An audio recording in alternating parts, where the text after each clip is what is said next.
श्रोताओं नमस्कार। हमें बचपन से ही सिखाया जाता है झगड़े नहीं करना चाहिए और लोग चाहते भी हैं कि लड़ाई झगड़ा झड़प नहीं हो।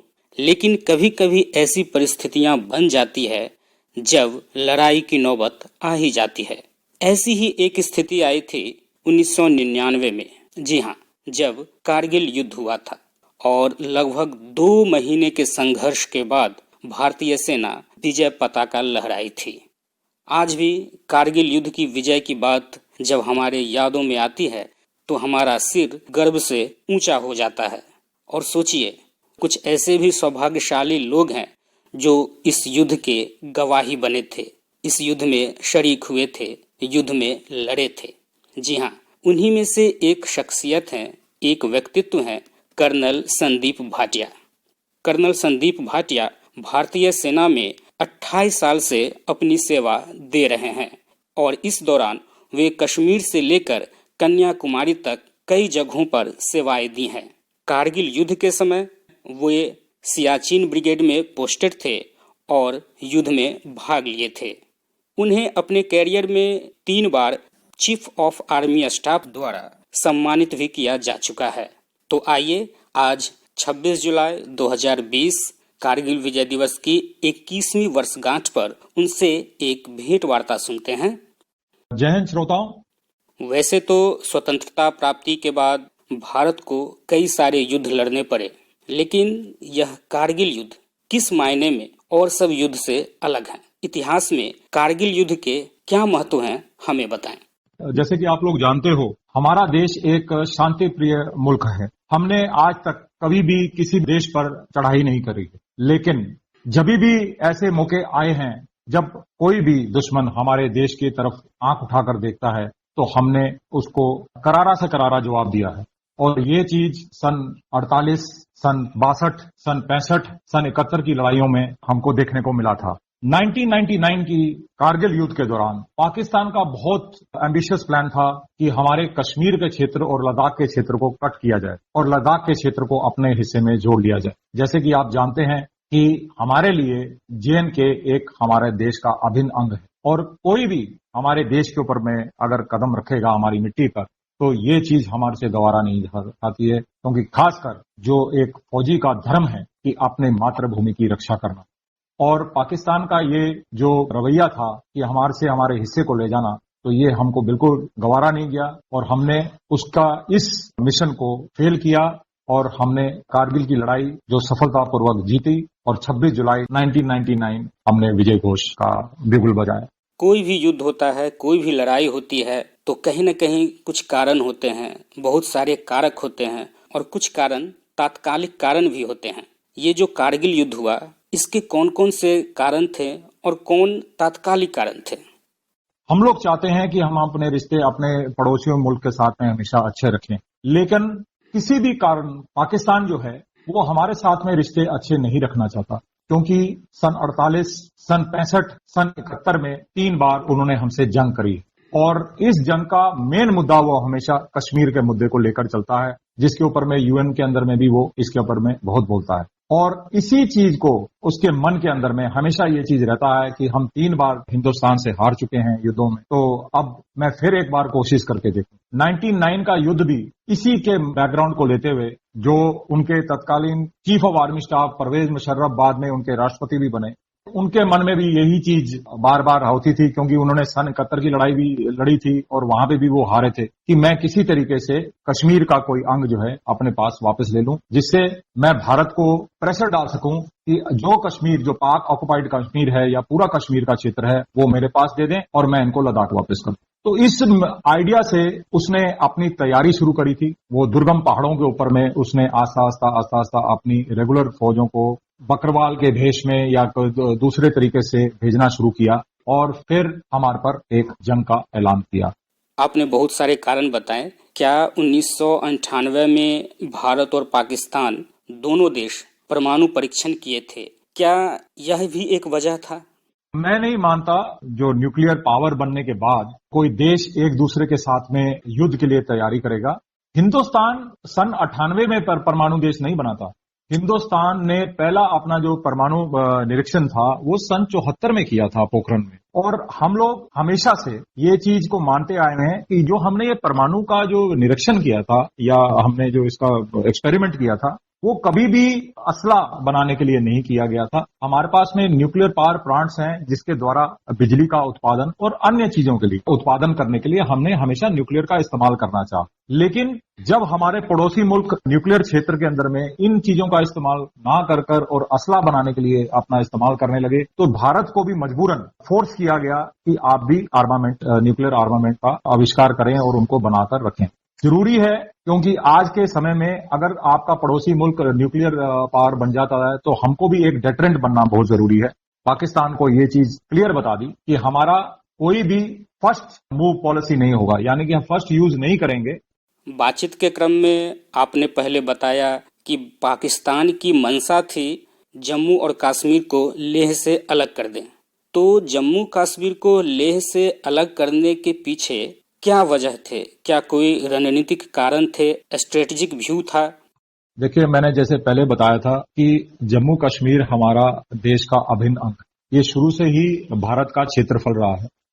कुछ क्षेत्र जिसको हम पाकिस्तान ऑक्युपाइड कश्मीर बोलते हैं वो हमारे से इस समय अलग है, लेकिन अभी जैसे कि माननीय प्रधानमंत्री जी ने भी पार्लियामेंट में बोला है, हम इस चीज को यूएन के माध्यम से भी बार बार उठाते रहे हैं कि ये हमारा क्षेत्र है जिसको पाकिस्तान ने हमसे जबरन लेके रखा हुआ। पहली चीज। दूसरी चीज, जैसे कि आप जानते हैं कि जेएनके के अंदर में एक क्षेत्रफल है जिसका नाम है अक्साई चिन। अक्साई चिन का जो क्षेत्र है जो करीबन 8000 स्क्वायर किलोमीटर का क्षेत्र है वो पाकिस्तान ने इलीगली चाइना को हैंड ओवर कर दिया।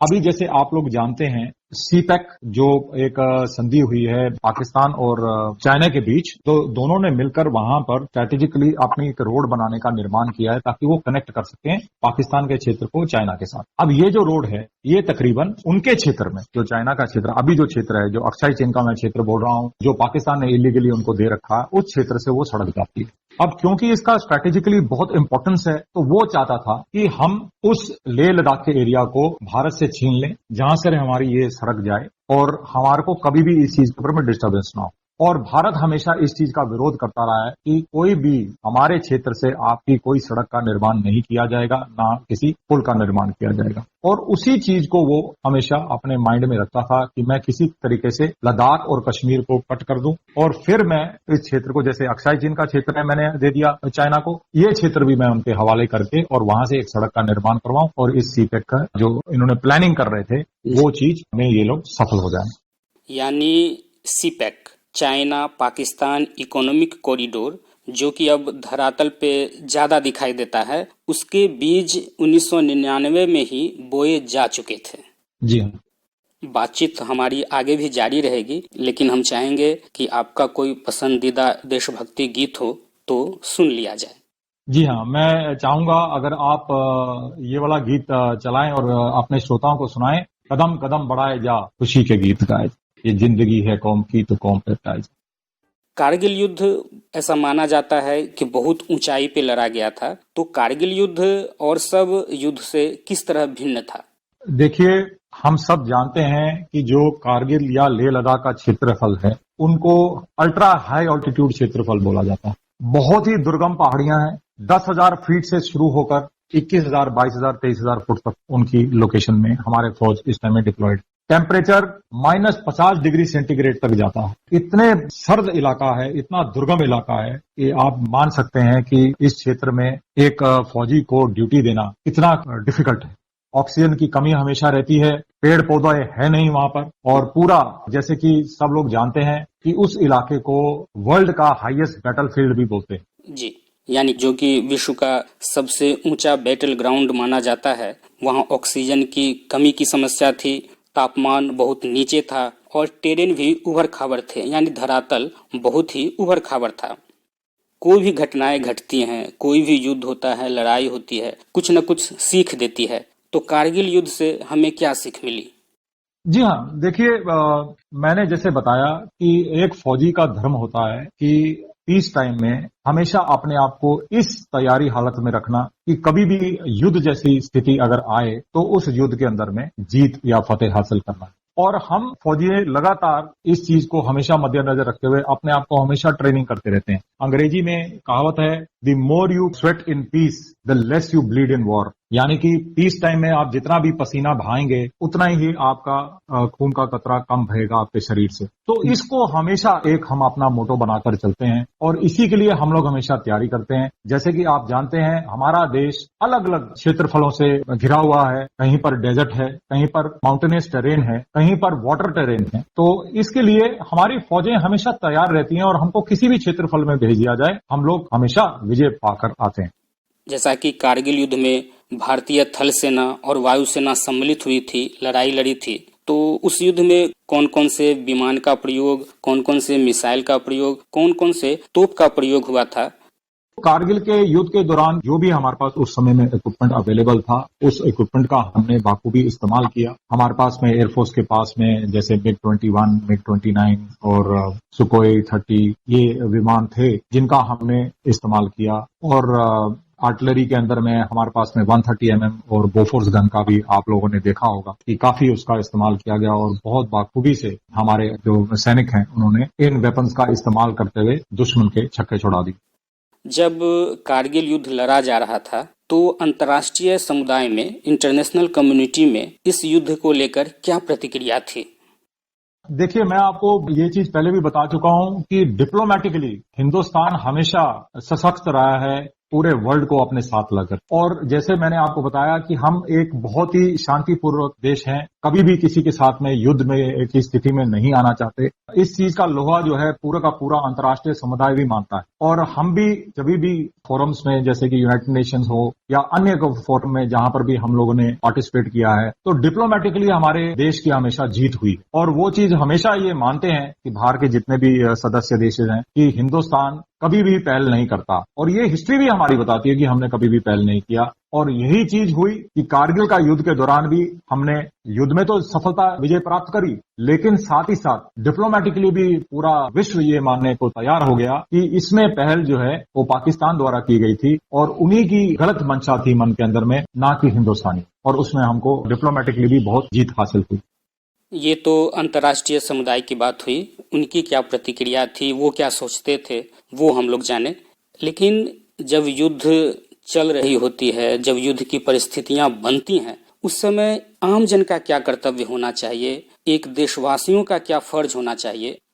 देखिए, मैं तो यही बोलूंगा, जितने भी हमारे देशवासी हैं वो हम सबको एक सहयोग्य अधिकारी बनने का प्रयत्न सदा करते रहना चाहिए और साथ ही साथ अपने देश और देशवासियों के प्रति हमेशा वफादार रहना चाहिए। हमारे देशवासियों से एक निवेदन रहा है या हम हमेशा करते हैं कि आप हमारे पर भरोसा रखिए, आप अपनी गवर्नमेंट पे भरोसा रखिए। जो भी स्टेप आपका गवर्नमेंट या देश के फौज लेगी वो हमेशा सही लेगी। आज तक हमने हमेशा सही डिसीजन लिए हैं और आगे आने वाले समय में भी हम लोग बिल्कुल सही डिसीजन लेंगे। जहां तक अपनी मातृभूमि का सवाल है तो हमारा जो टास्क है हम बाखूबी निभाएंगे। और उस समय मैं सभी देशवासियों से विनम्र निवेदन करना चाहता हूं कि आप हमारे को भरपूर सहयोग दें। किसी भी स्थान पर जहां पर भी आप हैं, जितना भी आप कर सकते हैं अपने देश के लिए, उतना अपने देश के लिए आगे बढ़कर अपने सेवा भाव से सभी को सेवा करनी चाहिए। बातें हम आगे और भी करेंगे, लेकिन इस समय एक देशभक्ति गीत जो आपके पसंद का हो सुनना चाहेंगे। जी हाँ, एक पुराना गीत है, मेरा रख दे बसंती चोला। आपसे बात करते हुए हमारे नजरों के सामने गोलियों की गड़गड़ाहट, तोप के गोलों की आवाज, ऊंची ऊंची पहाड़ियों के दृश्य तैरने लगे हैं। जानना चाहेंगे, आप इस युद्ध में खुद सम्मिलित थे, आपका कोई यादगार पल जो आपको अब तक याद हो और हम लोगों के साथ साझा करना चाहते हो? देखिए, युद्ध के दौरान कोई भी ऐसा पल नहीं होता जो आगे आने वाली पीढ़ियों को बताया जा सके, क्योंकि ये सब चीज हिस्ट्री में रिकॉर्ड हो जाती है जी। लेकिन मेरा पर्सनली ये मानना है कि युद्ध कभी भी किसी देश के लिए अच्छी चीज नहीं है। खासकर हमारे देश की इकोनॉमी के लिए तो ये बहुत ही क्षतिपूर्वक होता है, क्योंकि जो इकोनॉमी प्रोग्रेस करती है वो युद्ध की वजह से इकोनॉमी काफी पिछड़ जाती है। तो मैं तो नहीं चाहूंगा कि कभी भी ऐसा मौका आए युद्ध का जिसमें हम लोगों को पार्टिसिपेट करना पड़े। अपनी भी क्षति होती है उसमें और दुश्मन की तो होती ही होती। अब जहां तक रहा यादगार पल का, तो यादगार पल तो वही था जब हमने 26 जुलाई को 1999 हमने जो तिरंगा पहाड़ी पर जो फतेह का झंडा था वो फहराया था और भारत माँ को चूमा था। ये जो समारोह मनाए जाते हैं, चाहे वो बांग्लादेश विजय समारोह हो, कारगिल विजय दिवस समारोह हो, इन समारोह मनाने के क्या मायने हैं?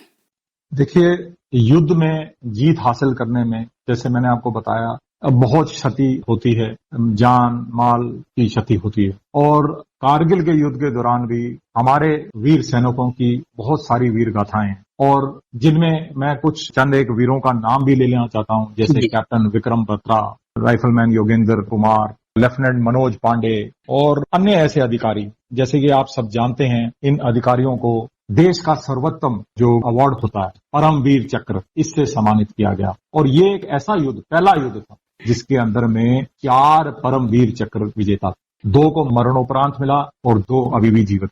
चलते चलते देशवासियों को क्या संदेश देना चाहेंगे, खासकर युवाओं को क्या संदेश देना चाहेंगे? जी हाँ, मैं अपने देशवासियों को और अपने युवाओं को यही संदेश देना चाहता हूँ, जैसे कि मैंने पहले भी कहा कि आपको अपने सैनिकों पर, आपको अपनी सरकार पर पूरा का पूरा पहली बात गर्व होना चाहिए और दूसरा ट्रस्ट होना चाहिए कि जो भी कदम आपकी फौज, आपके गवर्नमेंट उठाती है वो हमेशा सही के लिए उठाती है, पहली चीज। और दूसरा चीज, मैं अपने जो युवक हैं उनसे खास तौर पर ये बोलना चाहता हूं कि आप जिस रूप से भी देश की सेवा करना चाहते हैं कीजिए, उससे हमें बहुत खुशी होती है, लेकिन मैं ये भी चाहूंगा कि जिसके अंदर में अपने मातृभूमि की तरफ जज्बा है तो फौज में आए, फौज में भर्ती हों और अपने देश की सेवा इससे बढ़िया और कोई नहीं हो सकती अगर आप फौज की नौकरी करें। कर्नल संदीप भाटिया जी, आप आकाशवाणी सासाराम को समय दिया, हमसे इतनी सारी बातें साझा की, कारगिल की यादें ताजा की, इसके लिए आपको बहुत बहुत धन्यवाद। धन्यवाद। जय हिंद। जय हिंद।